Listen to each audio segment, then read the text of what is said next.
Hey everybody, thank you for joining me today. So today's video, we're going to be working on a sketch from, I want to say it's Mojo Monday. It's going to be popping up here soon. But with these sketches, I try to put quite a few in the beginning here so you can pause and then get your measurements. You can cut up your papers, pick out what you want to use, and then come back to the table with me and you guys can continue and we can work on this together, okay? So, up at the top right is going to be a picture of the Mojo Monday sketch. We're still using the cupcakes collection from Catherine Pooler with the gold accents. And I have all my pieces cut out, and I have some ribbon that we got from Michelle that I'm using on this particular card. So, and Michelle is from My Little Scrapbook Store. Okay. So on here, I just stamped the happy birthday to you. And I decided to ink up all the edges because the first card I did, which you guys will see at the end, I didn't ink anything.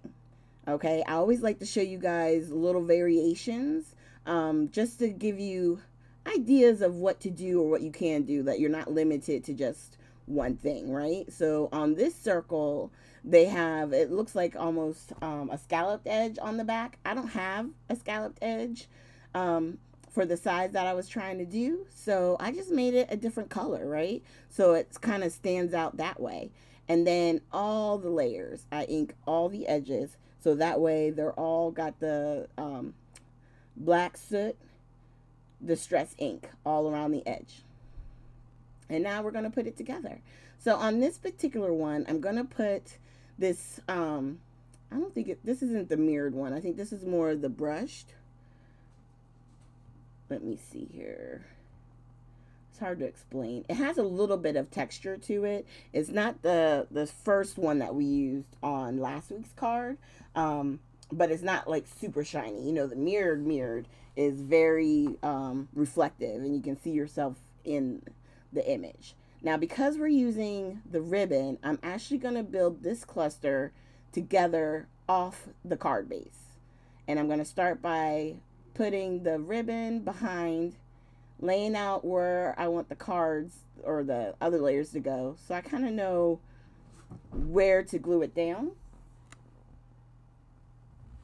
to get the best area, right? Because of where I want to fold, not fold it, but make the bow when it's done.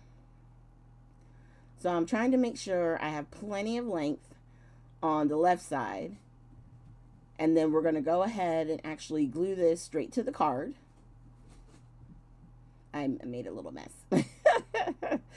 And then I always use the wet glue. I think it's the best thing to do whether you're doing scrapbook pages or cards, because it gives you a little bit of time to where you can potentially pick it up and then reposition if you need to. So that's why I like to use the wet glue with the tape runner. Now, some tape runners, they're not all that sticky, so you could put it down and pick it back up pretty quick. But the ones I use are to be permanent. So I use the glue to help me lift it back up. And then obviously, if you use just wet glue, which you can, you'll have time to pick it back up anyway. I just like using the combination. Do what works for you. So now I'm trying to figure out exactly where and how I want to lay down this ribbon. So for me, what I'm going to do is I'm going to put some uh, tape runner on the actual ribbon. I'm just trying to blend it a little bit so you don't see like dots all along it when it dries. But by laying it down like that, it just makes it sturdier for the bow that I'm trying to put here on the corner.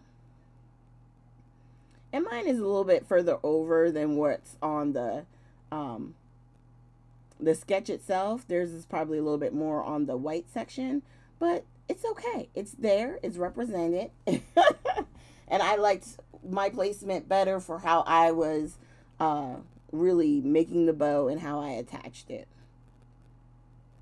All right. And then on the back of this yellow, we're going to put some foam tape. And that helps give a little dimension and a little separation between the pattern papers, right? And I always don't forget your centers. You don't want to forget the center part. And then we'll take the backing off. And then again, I'll put some wet glue on my foam. Again, giving me any seconds I can get. So that way, if I don't like where I place it, I can move it around. And with foam, especially, if you don't press down right away, that also gives you a little bit of time. And then I just put a little bit of glue underneath the bow so that way it's nice and secure. So this is the first one I did, okay? So you can see it's popped up as well. There's no inking of the edges. It's just everything kind of laid out with no ribbon, right? And just a little bit of that inking helps create a difference between each of the layers. So you can do it either way. You can do it with ink. If you wanted to, you could also do just an 1/8 of an inch layer on all of those with pattern paper. Just keep in mind, it's going to make the card a lot thicker, okay? So thank you guys so much for joining me today. If you can, please hit the like, subscribe, and share button. And feel free to leave comments down below. I love reading the comments, and I really do try and reply to everybody. I just appreciate you guys for sticking it out with me, okay? And I hope you have a great weekend, and I'll see you with our next video. Have a good one.